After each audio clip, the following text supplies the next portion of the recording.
Cristina Espinosa es uruguaya, pero residente en Argentina, es guía de turismo de Ensenada y del Cementerio de La Plata. Es una referente dentro del Cementerio de La Plata.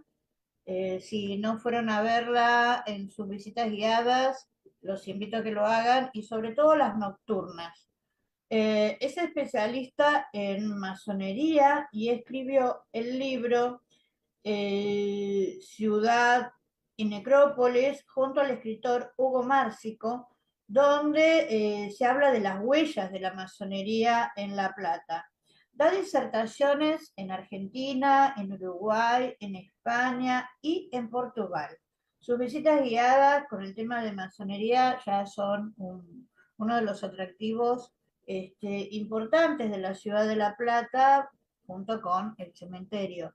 Yo tuve la suerte de que me diera 3 horas de guiada en un día cálido del año pasado junto a otro escritor conocido. Ella interviene también en programas de radio y de televisión. Eh, Mi querida Cristina, ¿estás por ahí? Ay, estas partes. No tenés abierto el micrófono. Ahí está.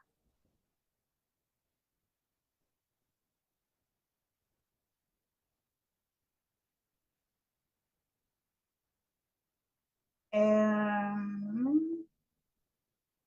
¿Le abrís el micrófono, Sonia? Le solicito, pero no me responde. A ver, Cristina, abrilo vos, entonces.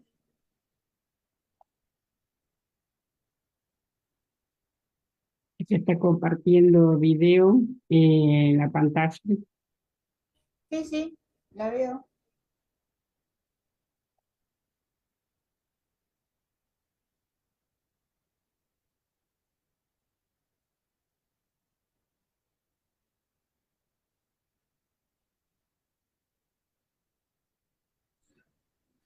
¿Ahora? Ahora sí, ¿Ahora? te escuchamos. ¿Cómo estás? Muy bien, gracias. Estoy bien y bueno, muy contenta y me integré mucho con la persona anterior porque yo soy una consecuencia del peronismo porque mi esposo me trajo de Uruguay como souvenir porque estaba exiliado en Montevideo con 20 años y todas estas personas que estuvo nombrando este chico las conocía. Y bueno, nos pusimos de novio en Uruguay y nos vinimos para acá. Así que me recordó bastante estas cosas. Mira vos. Bueno, sí, sí, sí. Bueno, a ver, yo en el Cementerio de La Plata tengo 300 personalidades que estoy sacando a flote con un nuevo libro de personalidades, pero tuve que elegir 3, que no es poco, porque no hubiera sido medio imposible.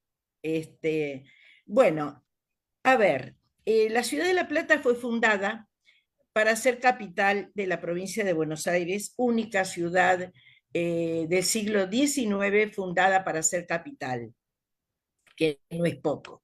¿Por qué? Porque la ley de federalización decía que toda entidad que hubiera en Buenos Aires iba a ser nacional. Entonces, ¿qué sucedía? No podía, digamos, fundar Dardo Rocha, tener la capital de la provincia en Buenos Aires. Decide fundar la ciudad de La Plata en un bañado. O sea que esta ciudad tuvo edificios antes que casas. Y bueno, le da a Pedro Benoit, que era su amigo, porque tanto Dardo Rocha como todas las personas que estuvieron en la fundación eran masones, sin duda. Recién ahora se ha decidido nombrar a la ciudad masónica, pero no había ninguna duda. Este es el diseño de la ciudad que yo les estoy mostrando. Acá tenemos el río de la Plata, que empieza en el diagonal 74, que es el que atraviesa toda la ciudad. ¿Qué sucede? termina en el cementerio y empieza en el Río de la Plata. Entonces, ¿eso qué significa para los masones? Que comienzan la vida y termina en el Oriente Eterno, que es la muerte. Otra de las características del diseño de la ciudad es la escuadra y compás con las diagonales. Están bien definidas, que ustedes saben que masón significa albañil, constructor. Cuando nosotros vemos la escuadra y el compás, en cualquier dibujo que lo veamos, vamos a ver una letra G en el medio. ¿Y qué le representa esta letra G? Representa la casa de gobierno, en este caso, porque han instalado la casa de gobierno en el medio de acá, en este lugar donde está la letra G. Otra de las características es que Pedro Benoit hizo una pequeña logia en el diseño de la ciudad. ¿Qué sucede? Cada plaza de la ciudad representa a un masón dentro de la logia. Y las dos parques principales son los secretarios del Gran Maestro.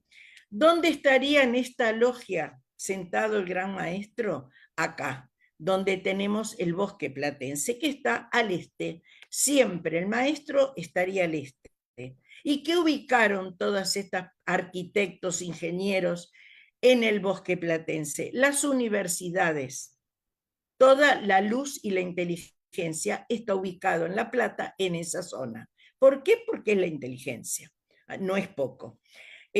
Así que bueno, la Plaza Moreno sería el lugar donde los masones juran, digamos, que es una persona profana y jura para ser masón. Estaría en el centro, que es donde está el macizo fundacional.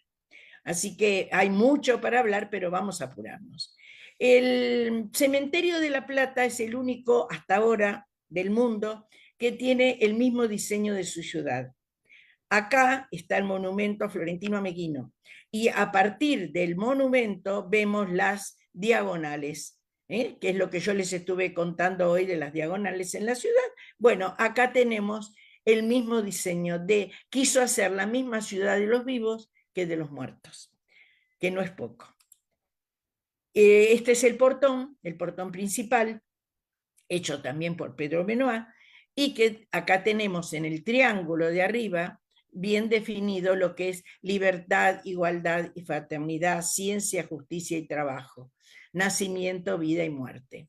Acá tenemos símbolos masónicos todos, las antorchas hacia arriba, purificación por iluminación. Acá tenemos la corona de la trascendencia, que el individuo que está ahí adentro trasciende. Y acá tenemos los ángeles, que son los intermediarios entre el gran Dios de los masones, el gran Gadú, y nosotros. Y acá se repite. Las 24 columnas que he visto también, que estaban en las 24 columnas significan las 12 de la calle, el mundanal ruido, el bullicio, la vida. Las 12 de adentro significan la paz y el Oriente Eterno. Así que, y después a su vez, la columna tipo, como tenemos esta, tipo dórica, significan fuerza y estabilidad. Quiere decir de que es muy representativo el cementerio de la ciudad. Ahora vamos, los masones fundaron la ciudad de La Plata y casi los que estuvieron en la fundación se fueron a vivir, por eso yo hago la visita guiada de masonería, porque todas sus bóvedas hay que ir leyéndolas, como digo yo, porque tienen todas las señales masónicas, los símbolos. Y además están los 5 sabios platenses, que ahora le han agregado también al doctor Favaloro, pero el doctor Favaloro no está sepultado ahí porque sus cenizas están en su pueblo. Sí están los 5 sabios, Ameghino, Almafuerte, Pegasini, Juan Bucetich y el doctor Alejandro Korn, que nos dejaron todos sus huellas.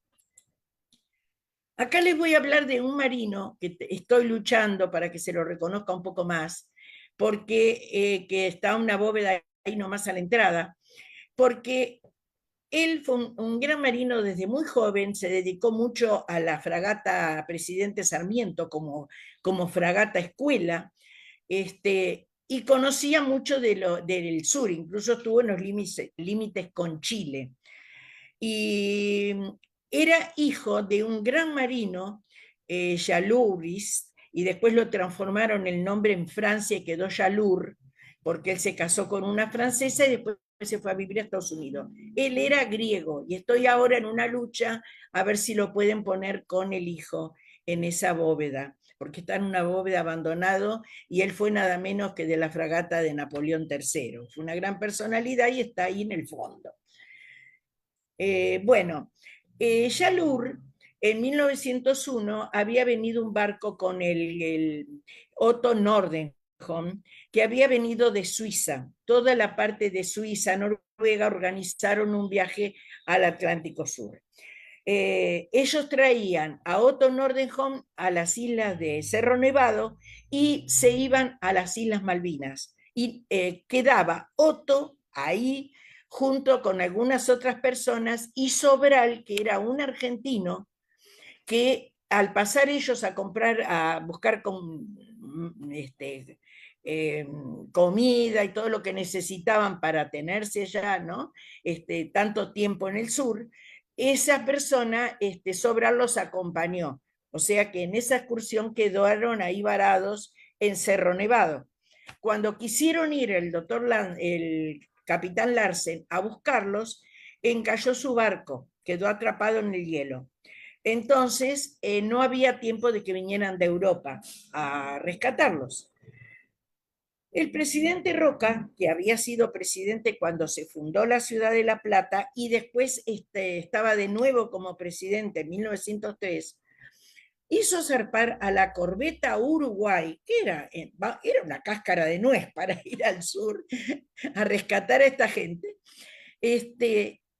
y la mandó al sur porque además, ya les digo, estaba esta persona que era de Argentina.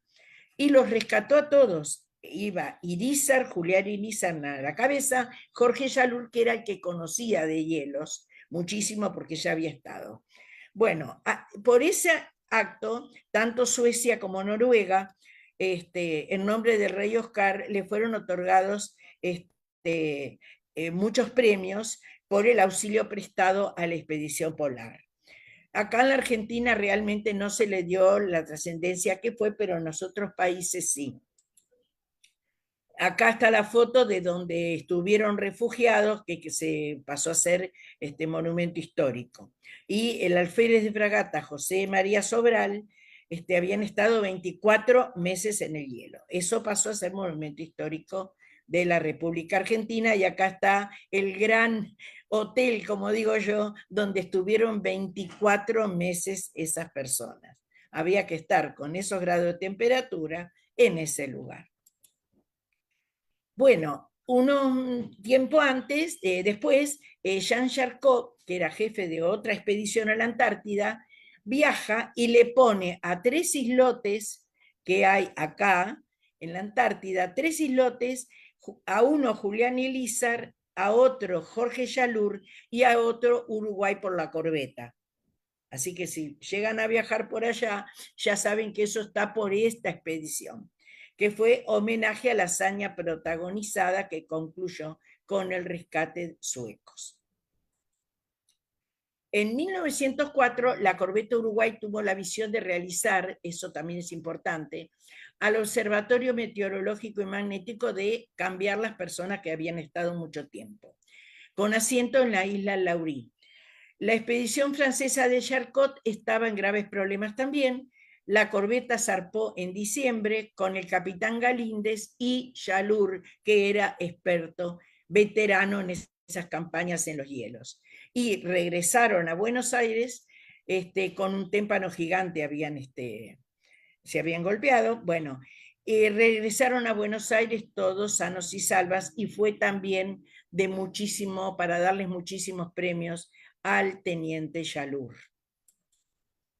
La corbeta fue quitada de servicio en 1962 y declarada Monumento Histórico Nacional, convertida en museo de su propia gloria.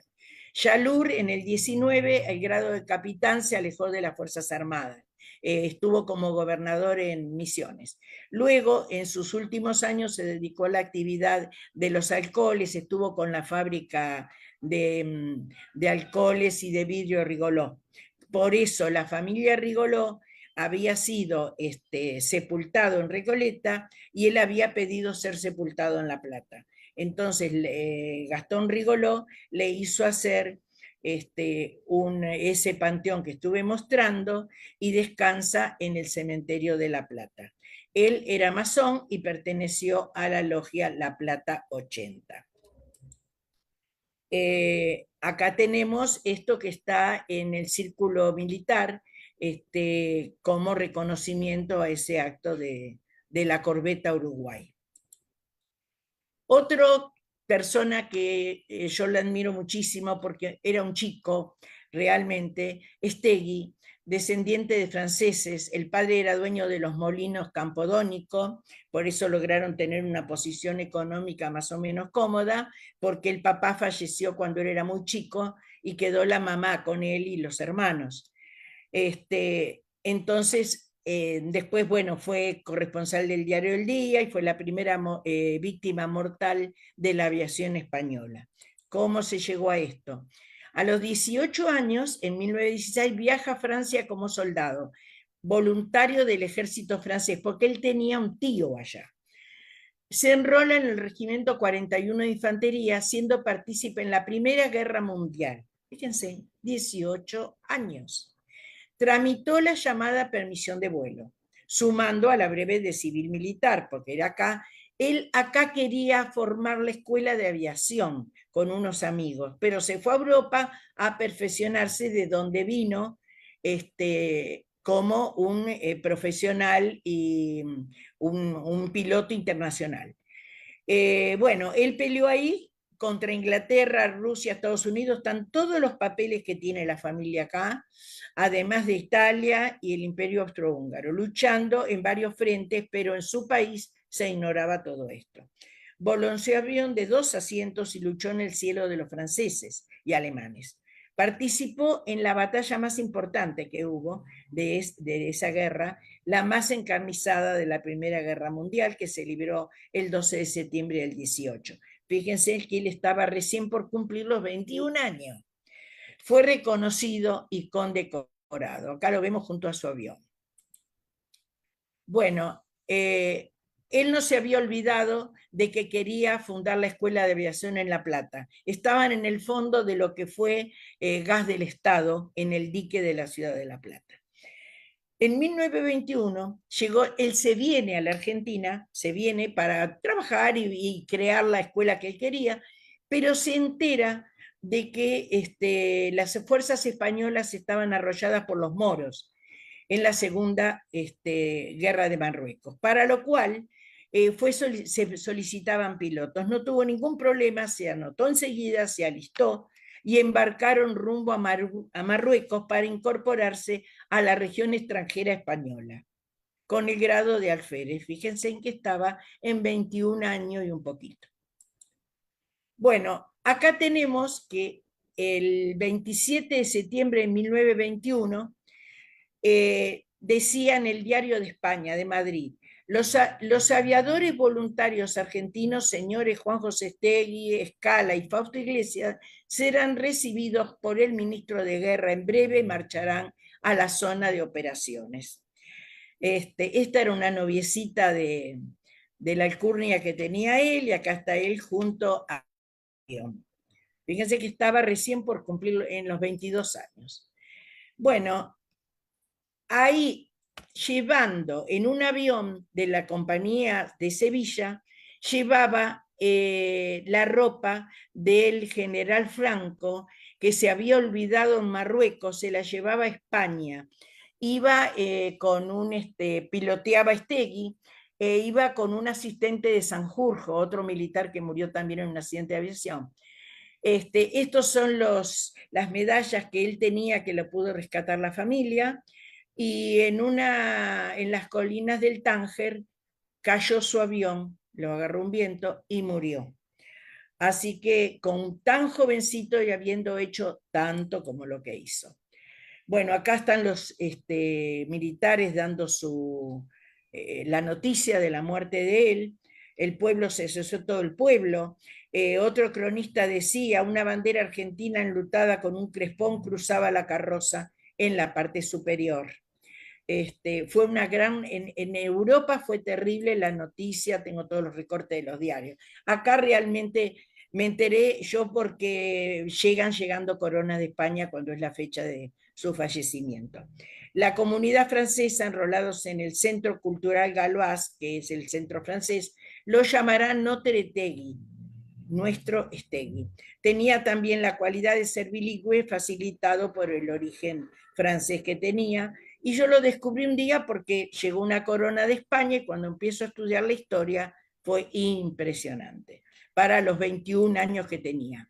Acá es cuando pudieron traer los restos de él, que lo trajeron de España, lo recibió el gobernador que estaba en ese momento de la provincia de Buenos Aires, Cantilo, y todas las autoridades, el cónsul y todo, lo trajeron, él falleció el 8 del 11 del 22 y lo trajeron en 1925 y descansa acá en nuestro cementerio. Cristina, te quedan 2 minutitos. Ah, bueno, resumo como puedo, perdóname. Bueno, bueno, Juan Bucetich fue orador, criminalista, inventor, donó a la facultad de todo su material, fundador de instituciones. Lo voy a pasar lo más rápido que puedo, en dos, creo que no. La casa donde nació él en Croacia, el ministerio, él vino a trabajar a Buenos Aires en obras sanitarias, lo traen a La Plata, un amigo, y viene a trabajar en el Ministerio de Seguridad, donde lo ponen en una oficina de identificación. ¿Qué sucede? En esa oficina se tomaba, se identificaba a la gente como, como lo vemos acá, por las medidas antropométricas, que él no estaba de acuerdo, pero era lo único que había. Le tiraron a él un boletín donde un francés decía que teníamos en las manos algo que no se repite y que es perenne. Entonces empezó a estudiar sobre el tema. ¿Qué logró?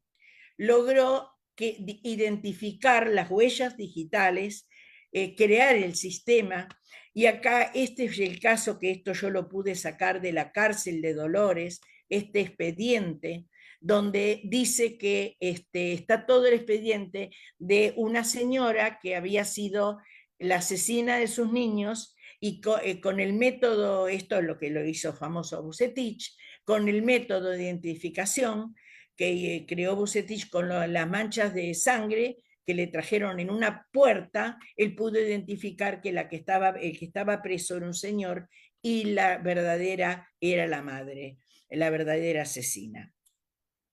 Esto es la creación, refundación de la banda militar, que se había borrado y no estaba, y él la refundó. Esta es la copa de leche que también hizo él para la gente pobre, de los policías pobres. En los tarros de leche los traía el suegro de un tambo que tenía, y en una panadería con los presos hacían las galletas para los chicos pobres. Esto es cuando él se jubila. Cuando él se jubila se va a querer con su propio peculio, no quería plata de nadie. Se fue a querer dar su método, enseñar su método en todos los países, y se encontró con la sorpresa que habían comprado su libro, lo habían traducido a cada idioma y ya estaba instalado el método Bucetich. Esa fue la gran sorpresa que se llevó en Tokio, por ejemplo. Esta es la casa donde él falleció en Dolores, en la tercera habitación, porque él iba y venía de La Plata a Dolores, pero realmente cuando se cumplió 50 años de la creación del método, como él también había creado la Asociación de Socorros Mutuos de Policía, él lo había creado, entonces trajeron los restos para el panteón, donde yo con la gente visitamos el panteón de la Sociedad de Socorros Mutuos, donde descansa él cuando es la fecha de su cumpleaños. Bueno, el día del dactiloscopista es el día que él creó la oficina de identificación, que me olvidé decirle fue tomando la impresión digital a 33 presos que estaban ahí en el edificio ese. Este es el museo policial donde está todo lo que él dejó, todos los instrumentos y todo, que está en la ciudad de La Plata. Bueno, este es mi libro, para que lo vean. Muchas gracias.